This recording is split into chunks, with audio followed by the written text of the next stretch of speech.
Hey, cousins. Welcome if you're new, welcome back if you're returning. My name is Glock and this is the House of Glock. So, this week I wanted to bring something to you guys' attention, and I think it's something very, very important when dealing with spiritual communities, right? In its perspective. And this specific perspective comes from a tarot reader, right? So this video is 6 things not to do to a tarot reader before getting a tarot reading, okay? Before we get into it, please make sure you like, share, and subscribe, and comment down below. Say, hey, cousin. And make sure you guys check the links in the bio if you would like to book a reading, if you would like to join the Patreon for more exclusive content. Join Cousins Night, which is a free virtual event that I hold for you to be in community with me and the rest of your cousins. Everything you need is down below in the description box. Okay, let's get started. Now, cousin, none of these are in any particular order. This was just 6 things that came to mind, 6 things that I could think about, because I feel like the way that Twitter is going, or at least what I'm seeing on Twitter right now, is 2019 spiritual Twitter, 2019, 2018 spiritual Twitter. And if you know, you know, it was such a glorious time to be in the spiritual community because it was actual community. The tarot readings were high, the energy was flowing, the community was commuting. It was a beautiful time. Now, number one, the first thing that gets me every single time: do not ask a tarot reader to prove that they are real. There was obviously a reason you came to them. There was somebody who said, hey, this person has done a great job. This person did a reading for me, or I went here, or maybe you've seen their message on the timeline or something. Do not get into nobody DM or ask box or inbox or whatever, however you want to book a reading or however you want to get in contact, email, whatever, asking to prove that they are real. That's like someone coming to your job and being like, even though you have this job, I still want you to prove to me that you can do your job. You want me to work for free? No. Number 2, don't be getting rude. Don't be rude. One thing that I could say that I loathe rude people, okay? Just because you have better access to them, maybe, you know, you can just DM them or anything, it does not mean that you could just be rude and nasty and demand things. Me personally, as a reader, the nicer you are to me, the more that I'm more willing to look into things, to get more details, the more inclined I feel to go the extra mile for you. I'm gonna go the extra mile regardless. But if you're nice to me, we might get to be a little nosy. I might get to telling you a little extra. You know what I mean? But that's just me. That's just me. That's just me. So please be polite. Because you get to getting in my DMs demanding, you getting into situating. Don't demand. Watch your tone. Watch your tone in them texts. All right? All right. The next one. No trauma dumping. No trauma dumping. Especially if you have not paid me for a reading. If you see, you know, a reading that might be on the timeline and you're like, ooh, I resonate with this. Beautiful. Beautiful. I'm glad it resonated with you. However, I don't know you. And you're in my DMs telling me about how your mom left you when you was 2 and how your dad was a terrible cook and how you had to struggle. Baby, don't do it. You find yourself a professional. You talk to one of your friends. You talk to a higher power. Do not trauma dump in my DMs. And that's in general, but especially if you have not bought a reading from me, because I don't, how did Bobby say? That's my purse. I don't know you. Yeah, that's how it feels. And have you ever had some random person come up to you and tell you the entire life story and tell you all of their trauma? How does it make you feel? Yeah, it doesn't feel too good. So don't do it to other people, okay? I'm telling you. And there's readers that will block you. You get to trauma dumping, they're going to block you. Dunzo. They don't even play like that. That is disrespectful to their boundaries, okay? So just... Okay. So the next one, which is what, number 4 now? Do not rush your reader. I understand you might be excited, you might be anxious to get a reading. Don't rush your reader.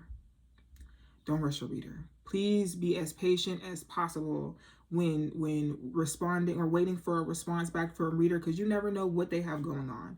A lot of times these are very, very small businesses to where they're doing everything. They're doing the booking, they're doing the scheduling, they're doing the readings, they're sending out the readings. They might be doing candle work. They might actually have a real job outside of what they're doing when it comes to their tarot readings. Please be patient with them. They could be doing orders. They could have, there's so many different possibilities. Please be patient with your reader. Please. And that's even after you get a reading. Please be patient with your reader. Now, again, I want to link this back up to the Be Polite, because there is, you know, if you're supposed to get a reading, you haven't gotten that reading yet, and there's a way to check, hey, you know, just checking in. I was supposed to get my reading yesterday. It hasn't came. Just want to, you know, touch base with you, see what's going on. Don't be rude. And don't rush your reader, all right? Quantity over quality. Number 5, do not fact check. What I mean by don't fact check, I feel like, and this is me personally, you should not be getting a reading from anybody who you do not trust. And it takes a while to build that trust. I've had clients be like, hey, I've watched your content for 3 months before I even booked the reading, because I wanted to make sure. Be careful out here. There's people that will scam you. There's people out here that will tell you exactly what you want to hear and not what you need to know, right? Don't be out here just giving people your money all willy-nilly. And don't be going to people who you feel like you have to go behind and fact check. Right? I get really offended when people come to me for readings and I give them the reading and they be like, okay, well, I got this reading from such and such and so, and I just wanted to make sure that I will block you from getting readings. Me personally. Don't be going to readers who you don't trust or you feel like you have to run behind and check upon. Period. And don't come to me. One thing that used to always happen, people would come to me with other people's readings and be like, is this real? You paid for it. That's crazy for you to not know if something's real or not. I will never fact check another reader. If you're coming to me for a reading, I would pray that you come to me because you trust me, you trust the information that I can get for you. And if I find out you fact checking behind me, trust and believe you will not get another reading from me. Period. Make sure you're getting your readings for the right reasons.